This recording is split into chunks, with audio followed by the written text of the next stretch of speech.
Hola, buenas tardes. No hablo español, lo siento. So I will be doing my presentation in English. And I'm sorry, I would love to be practicing some more of my Spanish, but this is for your benefit. So I'd actually like to quickly start off by asking a couple of questions of you, the audience.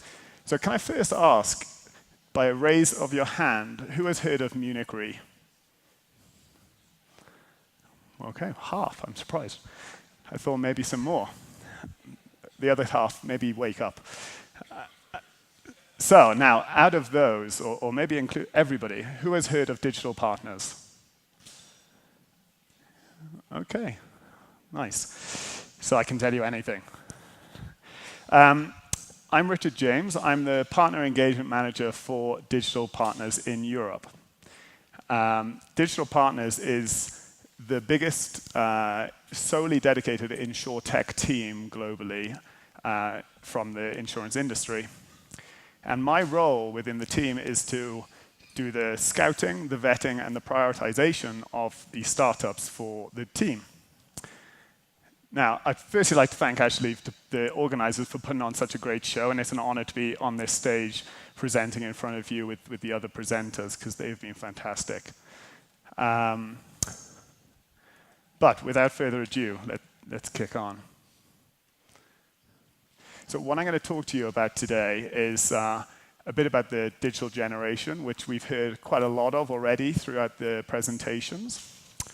But it's good to just kind of overlay that again, because a lot of Insurtechs focus on the digital generation because they're all tech-enabled. So I'll do a quick recap of that. I'll say a bit about Munich Re and digital partners and how we came about and what we actually do. As I quite often get the feedback that we're the VC team, which we're not. Then thirdly, I'll give a bit of examples of the partners that we have done and what we've done with them and how we operate. And a bit about lessons learned of the last 3 years since we were formed. And lastly, and I believe in you guys, some questions and answers. I've heard that you're a shy bunch, but over the last 2 days, I've seen a different side to that. So I've warned you now. So a bit about the digital generation. So today's view, it's different to before. There's let's just load all this up. So we're interacting with digital different than ever. We might not go to the local bank anymore. We'll set up our online banking. We'll use disruptor banks. We're not having that face-to-face with financial services as we used to do. We might rent out our spare room on Airbnb, or even actually just live in an Airbnb for months on end. We're a global population, so as was said yesterday from Paula's fantastic presentation, we might do sabbaticals, we'll be flexible working, we'll work globally. Do we really need a permanent space to even live in? We share things. We might not buy cameras anymore, or we might even have a business buying things just to share them. So this is the sort of world that we live in now. And it's not just the millennial generation. This is just the digital generation. Every one of us will have at least one phone on us, sometimes even two with our work phones, and we look at it every 3 minutes. So what we're talking about is new exposures. We have new flexibilities. They want more transparency. There's such strong digital friendliness. And this is all new. There's no experience data for what we're talking about. On-off insurances, Airbnb's insurance. I'm going to be an Uber driver in my spare time. How do we actually look at this information? How do we do pricing differently than what we've done before? I haven't got my crystal ball on me, so I don't know how to answer this one. But what is going to be the future of insurance? Is it going to be invisible? Is it going to be behind the scenes? Do you buy something? Do you rent a camera and the insurance is already built in? Or is it actually more engaging than ever before? As was said yesterday, I want a life insurance policy, but I don't want the one that you're just selling me off the shelf. I want it for me. I want this specific to me. And this is possible now with technology. So I don't know which one of these to back, but I would quite like to actually back quite a few of these because that's going to future-proof my business. I'm not pointing my finger at all of you saying that you've had it easy and you should have done better. This doesn't fall onto the insurance industry as an easy win. It's really hard to acquire good talent. There's huge legacy technology issues. There's committees to make a decision for a committee. It's quite a difficult place to actually make change and do it quickly. On the flip side, is it easy for startups? No. It's a highly capital-intensive game. They have to actually work with incumbents for their capacity and persuade them. We saw the story yesterday that the company nearly folded 3 times before they actually got some real traction. And lastly, it's a highly regulated game. These entrepreneurs are operating in a highly regulated infrastructure. So, how can we make this easier for them? But to summarize, it's not falling directly onto the industry, and it's really not falling onto the insurtechs. It's for all of us to actually make the most of. So to summarize in the digital language, So I've just tried to set the scene here, and I'll come back to it. But let me move on to Munich Re and then digital partners. So as some of you apparently know, you know of Munich Re. It's got a large balance sheet. It's got 140 years of reinsurance and insurance experience. It touches insurance in so many different ways. Large catastrophe claims, the delay of the Olympics, all the way down to your home insurance. It has a touch point globally for insurance and reinsurance. Recently, they came out with a new digital agenda. We now have an IoT dedicated team. You saw yesterday Relayer, which we invested in and then acquired. We have digital partners. We're trying to make sure that we're not just here for the last 140 years. We want to future-proof our business for the next 140 years as well. So before I go on to the next slide, I want to paint a picture. So you need to go into your imaginary space now. So it's 2016. Andy Rea, at the time, was the CEO of the life reinsurance business for the UK, South Africa, Australia, and Asia. Big remit, big responsibility, and a lot of people under him. And he was at one of the big senior board meetings of Munich Re. And he just caught one of the board members afterwards at the pub in Munich. It wasn't Oktoberfest. And he just said to somebody, so I've had this startup approach me, and I swear there should be something here for Munich Re, and I can't put my finger on it. But if we could do something here, I think there's big opportunities. They're a business that are selling insurance right now, but it's somebody else's. And they want to actually do it better, and the insurance company is not supporting them to do it. But he didn't really know how he could support them. And the board member said, I like the idea. Present it to the board on Tuesday. And he was like, what? No, I didn't say I was going to do it. But he went to that board meeting, and he had sort of 1 or 2 pages, and he said to the board, I've got this idea.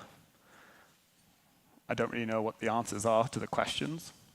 I don't really know what the questions are that I need to even ask. But will you back me? And I'll give up all my responsibility, and I'm going to build a team to address the needs of Insurtech. Lo and behold, they supported him. So we had these 4 compelling questions back in 2016. So can we develop a proposition that we support the startups so that, can we do it? Can we deliver it? Even if we did it, will it actually be material for Munich Re? And then even if we did it, it was material, we could even make it profitable. Would they stick around once we enabled them to be big and successful and raise loads of money?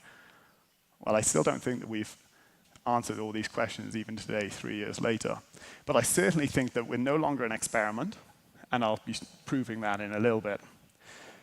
And we're here for the long run. And I think Insurtech is, but it all comes down to what you define Insurtech as.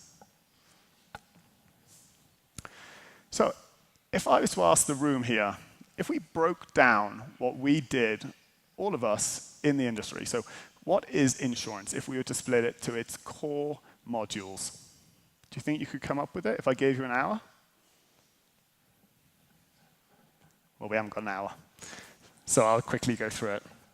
We need a policy administration system. Somebody buys a policy, we need to log it. We need to know when they make a claim. Yep, Joanne bought this policy. That's a legitimate claim. Lovely. We need technology to actually interface with the customer. They need to be interacting with us, touching into the policy administration system. Okay, nice so far. We need APIs. We don't need them, but we should be having them. There's so many data enrichment sources out there today that I don't need to ask questions for things that are available externally. Let's make it easier on the customer. In the UK, if you tell me your postcode and your house number, I can pre-populate everything about your house. Number of bedrooms, the roofing material, your window double glazing. So let's utilize these data plugins. We need claims. We want to pay claims. This is what we're here for. If I'm not going to pay claims, I don't want to back this proposition. But I want to pay the right claims. So we need to have a service center as well. Traditionally, a customer facing a phone call, but today it could be in the form of a chatbot like a lot of the disruptor banks are doing or like Lemonade are doing. But we need to be able to interact with the customer as they want to interact with us. We need the traditional bits. We need underwriters. We need actuaries. We need product developers. We need business analysts. And lastly, we need the fundamentals of insurance. We need regulation. We need insurance capacity. So if I'd given you an hour, would you have come up with this? I'm sure you would. But if we break this down into the modules and we look in the industry, we just had a fantastic presentation from CJ. So like, if we use his solution for the claims, and if we use a technology vendor for the PAS, and if we plug in all of these best-in-class systems, would it make your insurance company look outdated?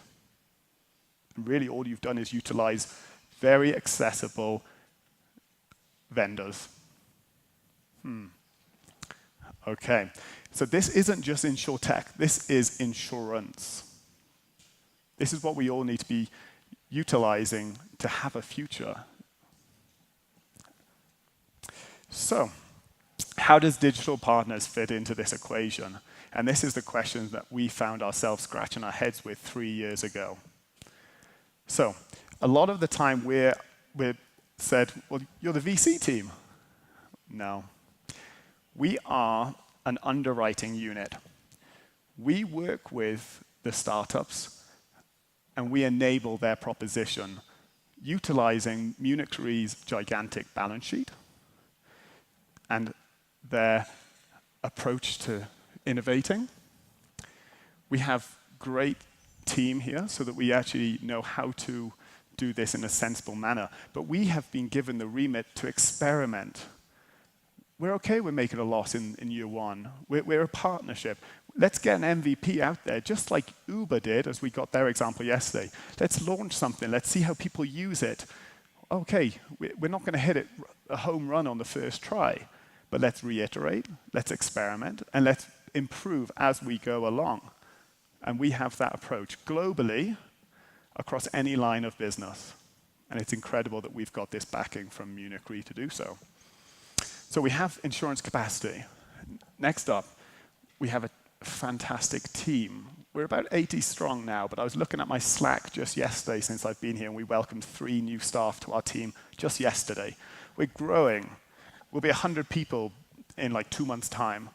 We are always recruiting good people. And an interesting thing maybe for you is half come from insurance, half not. And then even those from insurance, half come internally, half come externally. We just pick the right people for the roles, and we start from scratch. And I truly back my management, because as I was watching Paola's presentation yesterday morning, I was like, wow, You guys have done this well. They hit the nail on the head first time. We empower our staff. We give them flexibility. We allow them to buy into what they're doing. We're saying, look, we might have a project in India. Who wants to be involved? We get their buy-in because everyone's so busy that they might as well be doing something that they're interested in. We have staff predominantly in the UK and the US, being the two biggest Insurtech markets to date.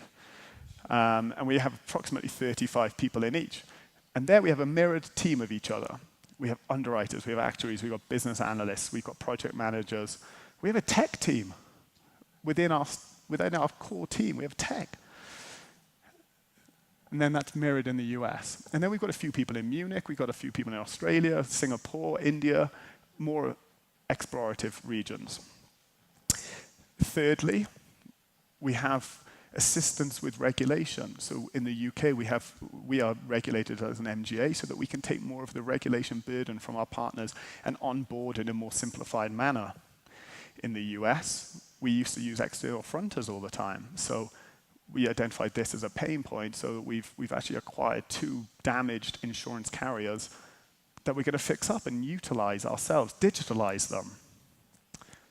We're always looking to find solutions to any pain point in the value chain. Lastly, which is where the confusion comes from, we do have access to the Munich Re Venture Capital Fund. This isn't undertaken by us, but for all of our partners, we do provide a simple route into the VC team where they can then have the conversation mutually. It's never forced upon if there is an interest in the investment on behalf of Munich Re. We approximately invest in 1 in 3 of our partners, and it really cements the relationship where we've done that. But it's not necessary. We're forming partnerships. We work together for 5 years at a minimum. One of our partners we work with for 10 years. That's the agreement that we've gone into. We're helping them launch in new territories. We're doing this together because we're an extension of each other's team. So, we have 19 live partners, probably another 10 in the pipeline. Some of the names you might recognize on the screen. I'm going to go into 3 examples in a second, but I actually wanted to pick out one specifically here, and that's the one in the top left, Insure. Just today, Insure announced that they have formed a partnership with Uber. Insure are a fantastic example of where digitalization has dramatically improved the process of buying private hire car insurance. They were in New York first, and the process to buy car insurance for a private hire taxi was 3 weeks. 3 weeks! They improved it. 3 minutes. It is now 3 minutes to get that same insurance. And interestingly, from the presentation yesterday about the behavioral economics, the taxi drivers were actually cynical about this 3 minutes. Insure slowed down the process because they were getting a feedback that it was too quick. They didn't trust it. So now they've got a little timer saying, we're working this out. And now it maybe takes 3 minutes and 10 seconds. And we've got others here. You might recognize Waymo. That's Google's ventures autonomous vehicles. Through our partner, Trove, every time that somebody goes into a Waymo vehicle, and at the moment it's only being tested in 1 state of America, but somebody opens the door, from the minute they put their butt on the seat, they're insured.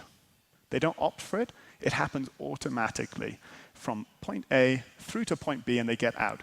The person and their possessions is all covered.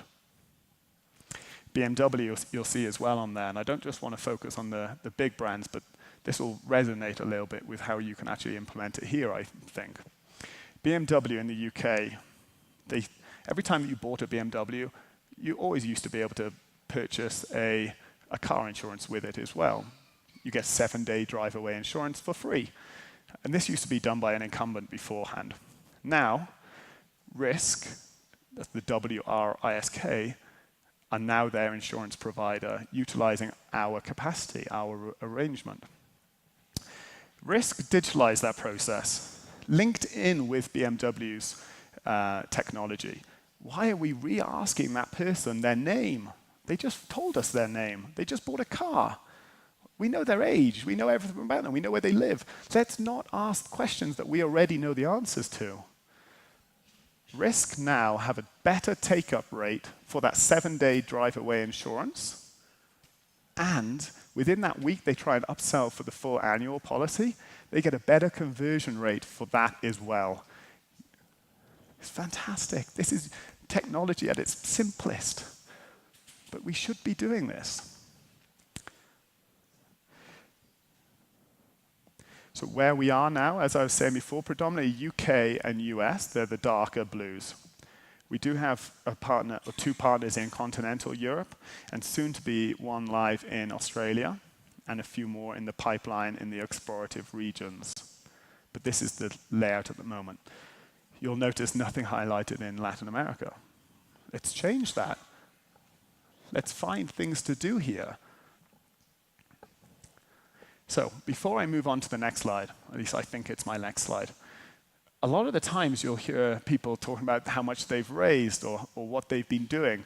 Rarely do you actually see their revenue. And we were the same for this up until earlier this year. And we released how much we've actually made. And before that, we even had some cynical people internally saying, well, what the hell are they doing? They're just spending our money. So I like to think that we proved them wrong. It is the right slide. Okay, so this is where we are now. And something resonated with me yesterday. On Sabine's slide, there was one Insurtech, and they had wrote $150 million US. We've written $150 million US. That company was a unicorn. We're a unicorn. Maybe. But this is how we are progressing. We've got a top line now of $150 million. This is only going to grow. I would like to double that this year. Andy Rear has openly said that he wants to build $1 billion business in revenue in a few years. This is a material play. If you have a look at the countries that we were in before, it's predominantly 2. What is the world going to be coming to if we're going to be scaling at this speed? And this is through partnerships. We're enabling the Insurtechs.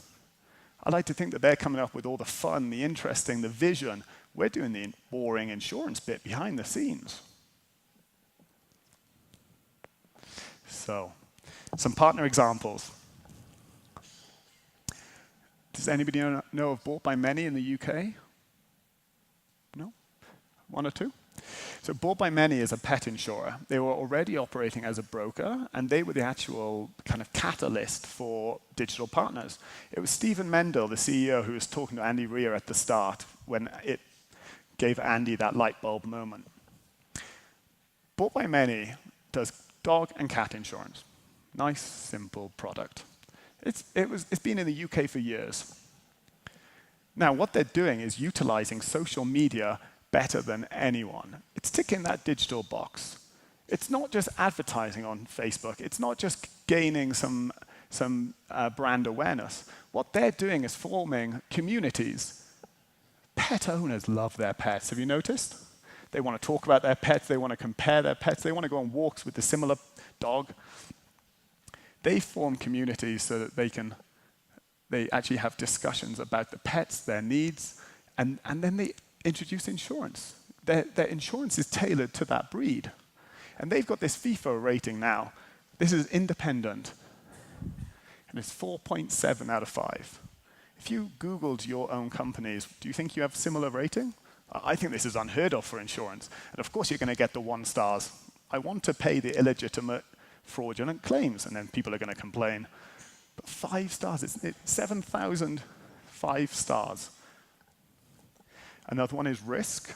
As I said before, Risk are working with BMW.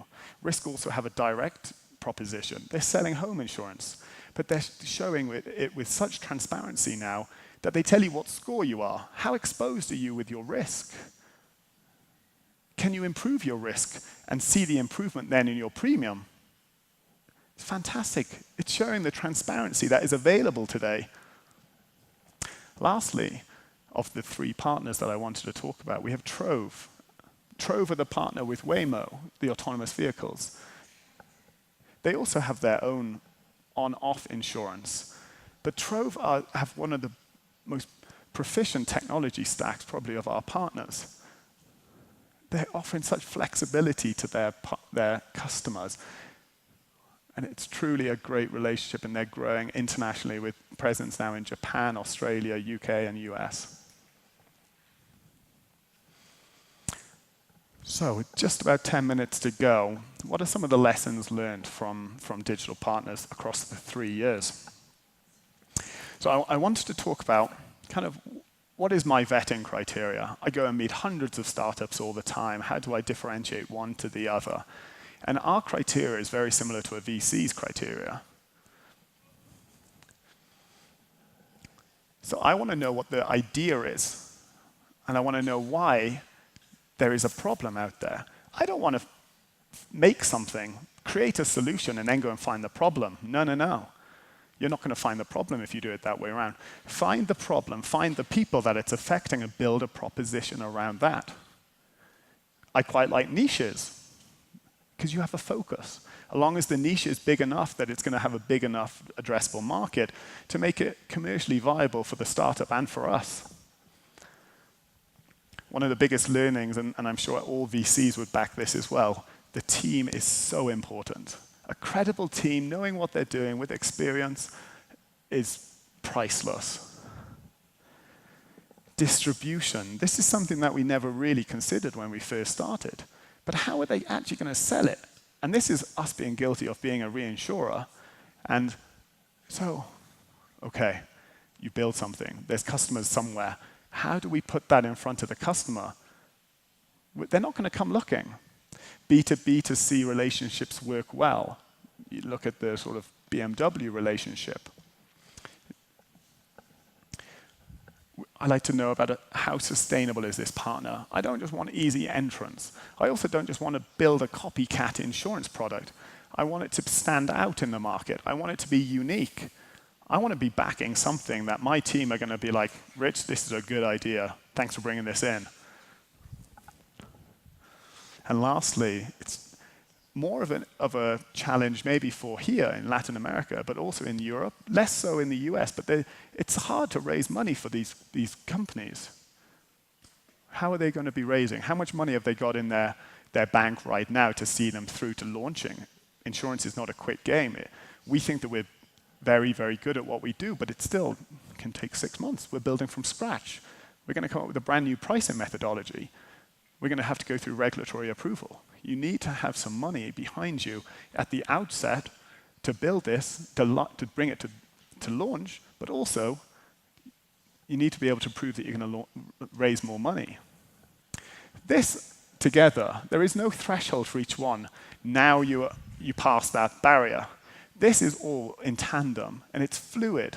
You have to get a feel for the partner. You have to meet them. You might have to meet them a few times. But you will be impressed when you know it's the right one.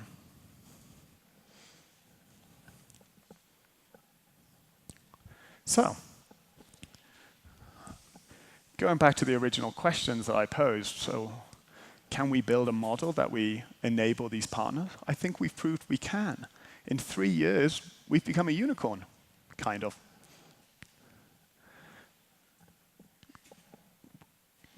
Can we get it to profitability? Well, we're on track. Are we the right people to do it? I think so. At least we've built a team around us that are the right people. All those fundamentals that were spoken about yesterday, we've embraced it because we need to, because we operate like a startup with our startup partners. We have to be quicker. I was speaking today at lunch about well, we're slow. We can't do that. And I'm like, why not? Why can't you be quicker?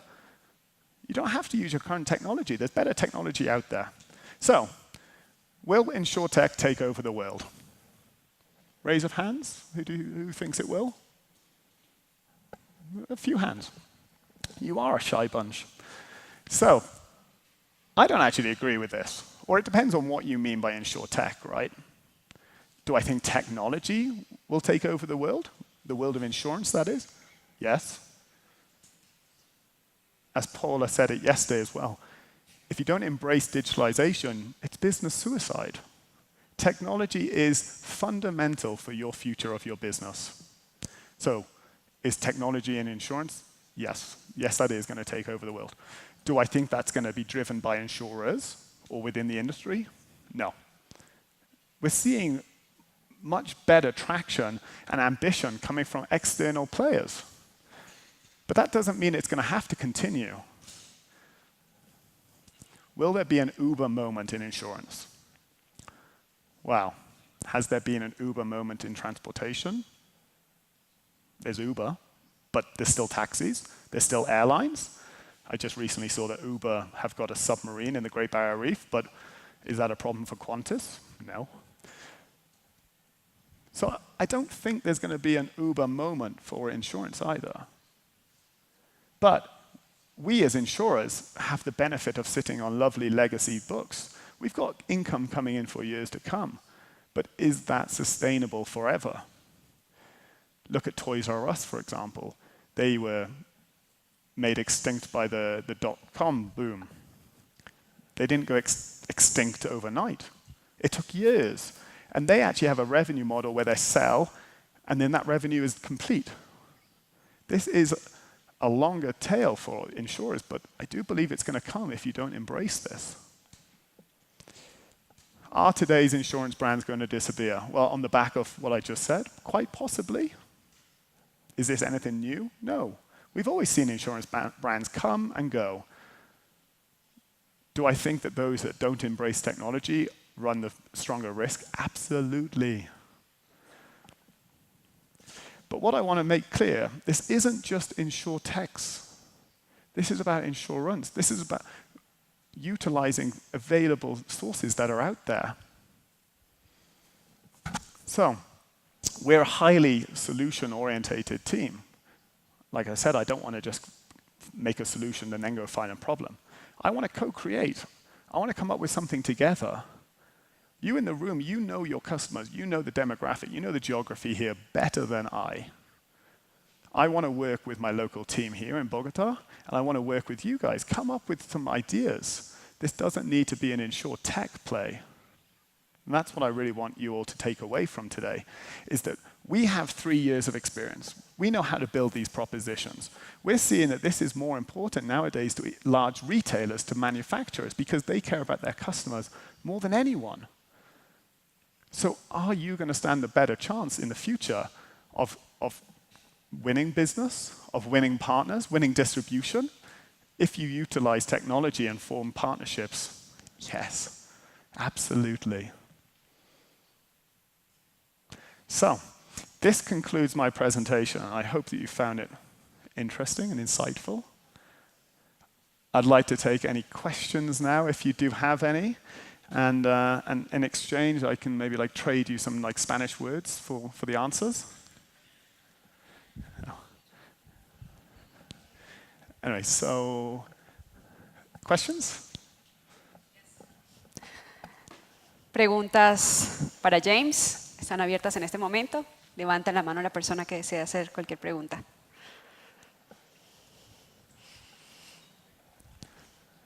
Are you being shy? Se valen comentarios también.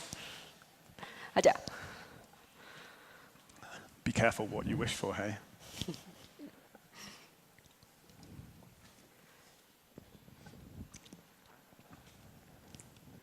Hi. After listening to your presentation, it's very clear for me what the insurance industry thinks about startups and disruptors. I want to ask you, what do you think that the startups ecosystems think about the insurance industry? So what insurance startups think about the insurance industry? No, what startups in general, what Uber or companies like that think about the insurance industry? It's really hard to say because it varies dramatically, but I think there is this common view of the industry as being slow, archaic, not very future thinking. And that's why we're seeing more of our Insurtechs winning the distribution of these external, these non-insurance carriers. So I think there is this maybe it's not fair, but there is this view of us being a bit archaic. Thanks. ¿Alguna otra pregunta? Okay. Thank you. Thank you very much. Gracias.